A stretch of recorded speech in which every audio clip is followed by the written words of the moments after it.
Право задавать вопросы оппонентам переходит к вам. Василий Павлович, прошу вас. Спасибо. Сначала вопрос к Игорю Владимировичу. Питання наступного характеру.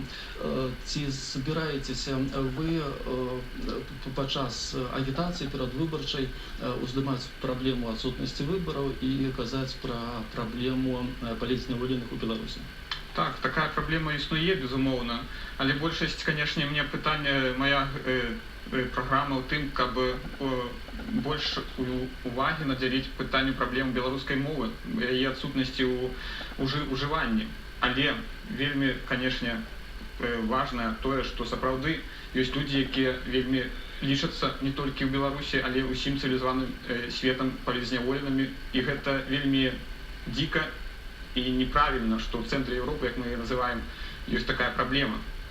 И, безумовно, мы кажем про выборы, але я кажу своим выборцам, когда вы придете на участок 23 вересня, запомните, за кого проголосовали, и запомните, кто ходил.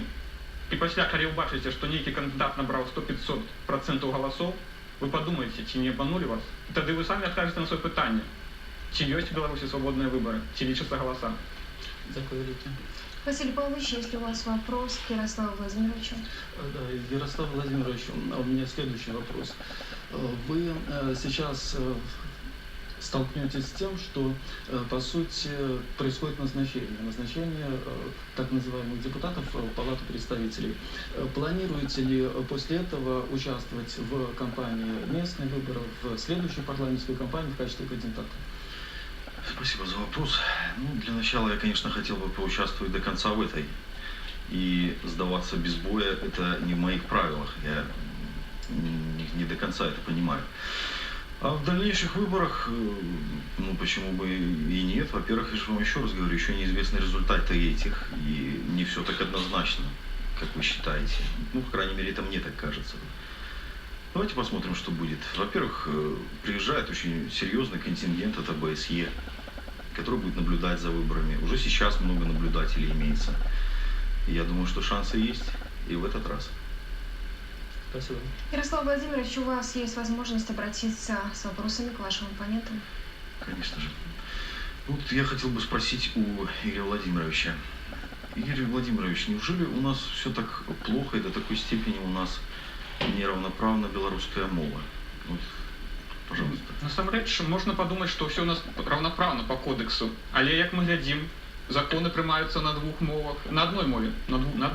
Законы прымаюцца ни одного беларускамоўнага універсітэту, уся документация справодства на русской мове. И все это вытекает из того, что закон об мовах, там есть такая познака, что все можно робить на русской и або белорусской мове.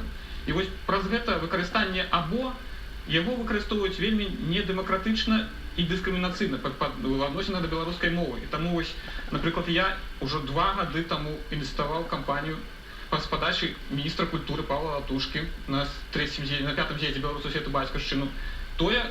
Яе назва справодства па-беларуску.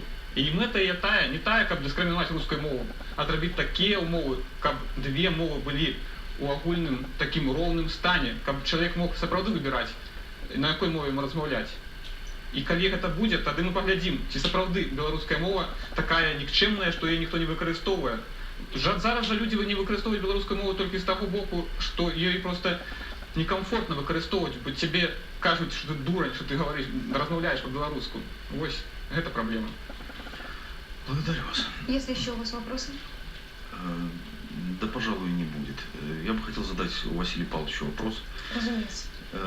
Мне, Василий Павлович, очень интересно, вы уже, как вы утверждали, неоднократно участвовали в выборах. Так если уж пользоваться вашей позицией сейчас, то какой смысл был участвовать в этих? Ведь люди же надеялись, люди же хотели вас видеть. И, может быть, такой подвопрос. Вдруг вас выберут?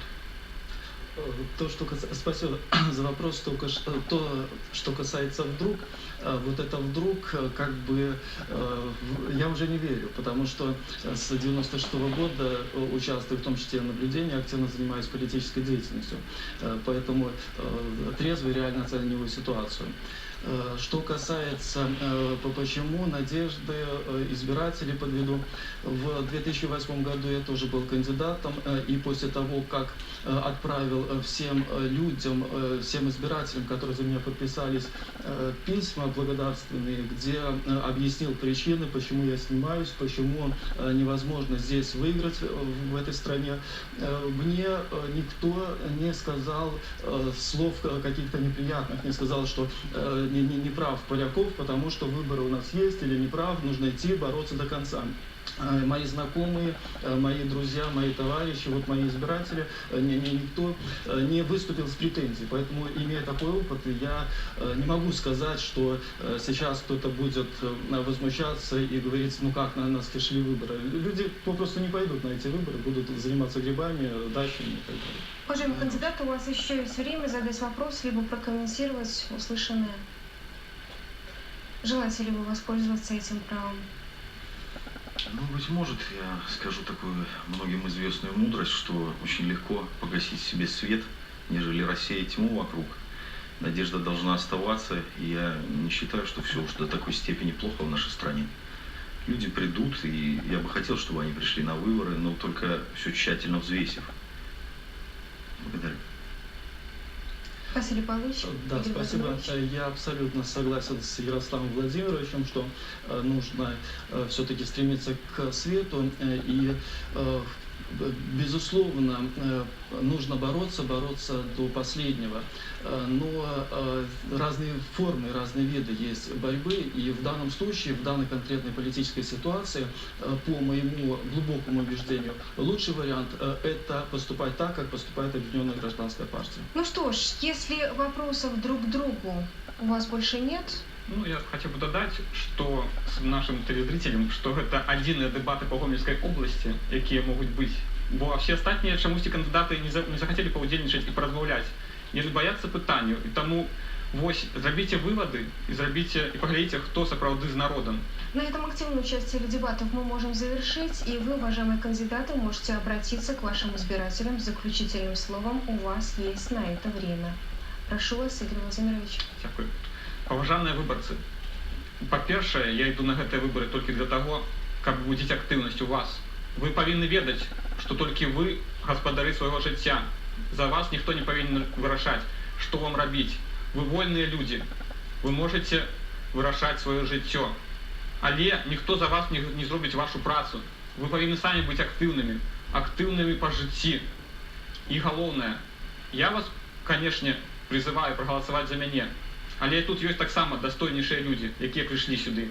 Але калі вы будзеце галасаваць, памятайце, за каго вы галасавалі.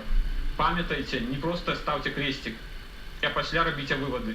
Рабіце высновы, чаму, калі вы прыйдзеце і даведаецеся вынікі выбараў, за кагосьці з іншых кандыдатаў будзе 90% прагаласаваўшых, і гэта будуце не вашы галасы.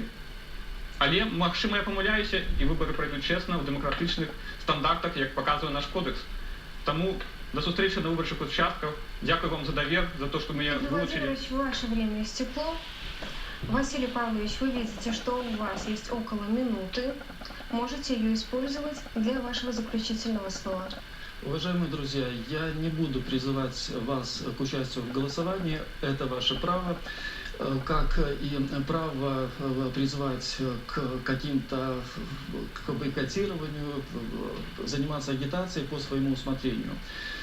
Я абсолютно разделяю и поддерживаю стратегию Объединенной гражданской партии, направленную на то, чтобы бороться за правила, бороться за честные выборы, потому что пока нет честных выборов, будут девальвация, будет инфляция, будет рост цен, будет постоянное колебание зарплат между этой суммой, и мы будем предстоящие 10 лет еще дотягиваться до эквивалента $500.